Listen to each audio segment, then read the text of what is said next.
안녕하십니까, 오동입니다. 아놀드 토인비는 인류의 가장 큰 비극은 지난 역사에서 아무런 교훈을 얻지 못하는 것이라고 했습니다.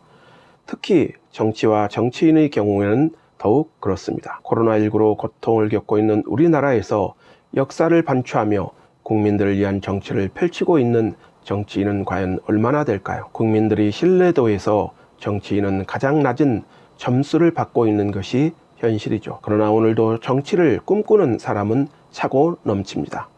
최근 정치권을 달구고 있는 여러 이슈 중에 기본소득 논란이 한창입니다. 집권 여당인 더불어민주당 대선 주자들의 기본소득 논란도 달아오르고 있습니다. 시청자 여러분도 아시다시피 기본소득은 이재명 경기지사의 핵심 공약이죠. 이 기본소득을 놓고 포퓰리즘이라는 비판이 나오고 있는 것은 오래됐습니다. 국가 부채가 1조 원에 가까이 다가서고 있는 가운데 대선 주자로 나선 이재명 지사의 기본소득, 이를 놓고 찬반 양론이 불붙고 있는 것입니다. 시청자 여러분들의 생각은 어떠십니까? 그리고 아직 저희 방송 구독하지 않으셨다면 구독 부탁드립니다. 더 좋은 방송으로 보답하겠습니다. 이재명 지사의 기본소득 논쟁은 더욱 달아오를 것으로 보입니다.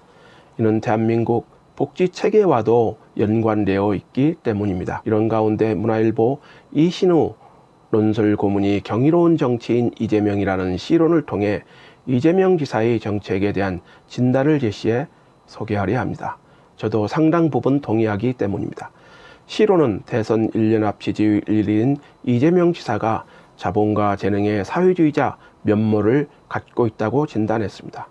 자본과 재능의 사회주의자 면모. 이어 무상 기본 시리즈 감각도 탁월하고 반대 세력을 굴복시킬 땐 무자비하며 자신의 기본소득 주장에 학문적 반대 입장을 표명한 교세한 비판에 분소 경유를 우려한다고 했습니다. 실제로 이재명 지사는 성남시장 재직 시 자신의 정책에 비판적 입장을 보도한 언론과 시민들을 대상으로 무차별 고소, 고발을 남발하며 본인 스스로 고소 대마왕이라고 자칭한 바 있습니다. 고소 대마왕. 이 말이 이재명 지사의 정치 스타일과 딱 맞다고 저는 생각합니다. 실론 제목이 경이로운 정치인이라고 했는데 국어 사전을 찾아보면 경이롭다는 말은 놀랍고 이상스럽다는 의미죠. 놀랍고 이상스럽다.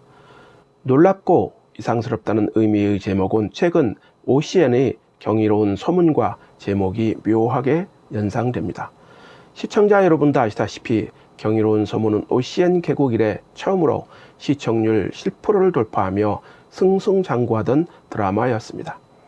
그런데 종영 4회를 앞두고 갑자기 메인 작가가 교체되며 논란을 낳기도 했습니다. 일부에서는 방송 내용에 불만을 품은 측이 압력을 넣은 것이 아니냐는 의혹도 제기됐습니다.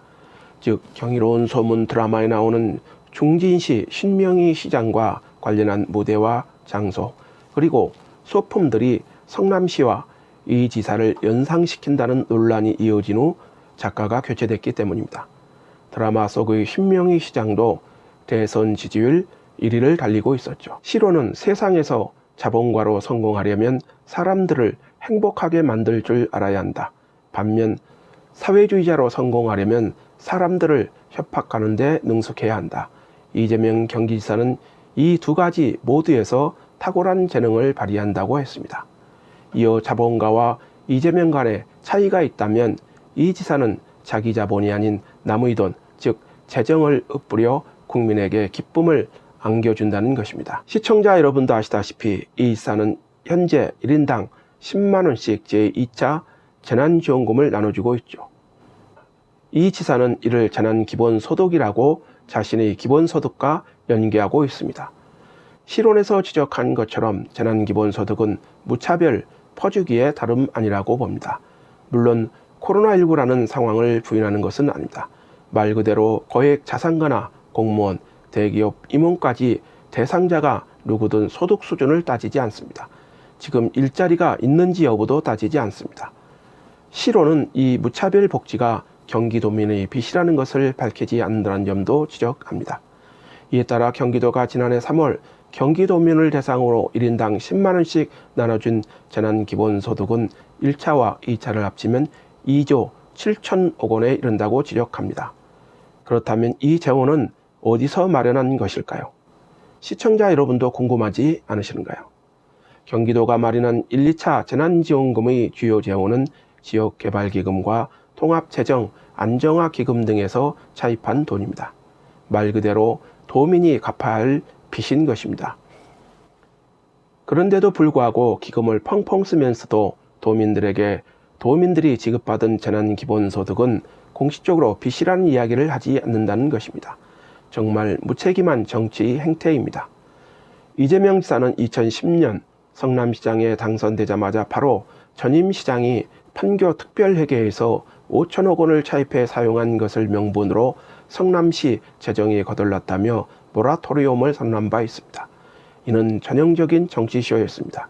그런데 경기도가 코로나19라는 엄중한 상황임을 고려하더라도 2조 7천억 규모의 재난지원금 등에서 차입한 것을 어떻게 이해할 수 있을까요?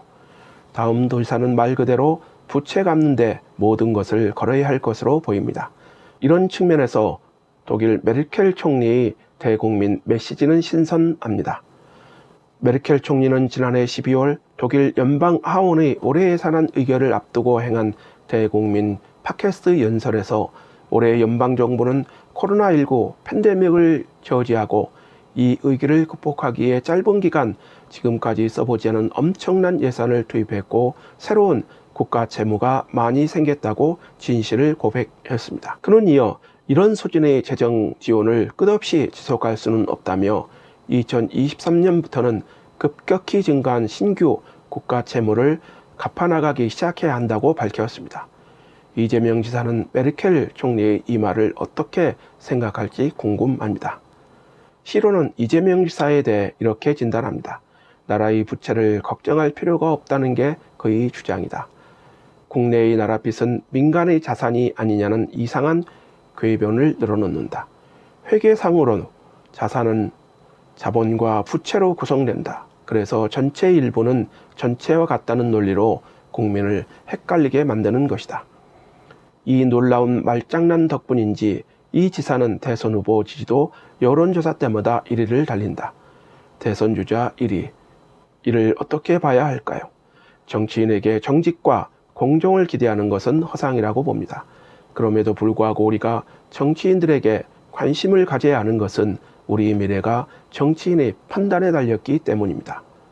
출근하면서 경기도 재난지원금 홍보 현수막을 보면서 경이로운 정치인 이재명이라는 시론이 떠오른 것은 왜일까요? 오늘 방송을 마치도록 하겠습니다. 아직 구독하지 않으셨다면 구독 부탁드립니다. 감사합니다.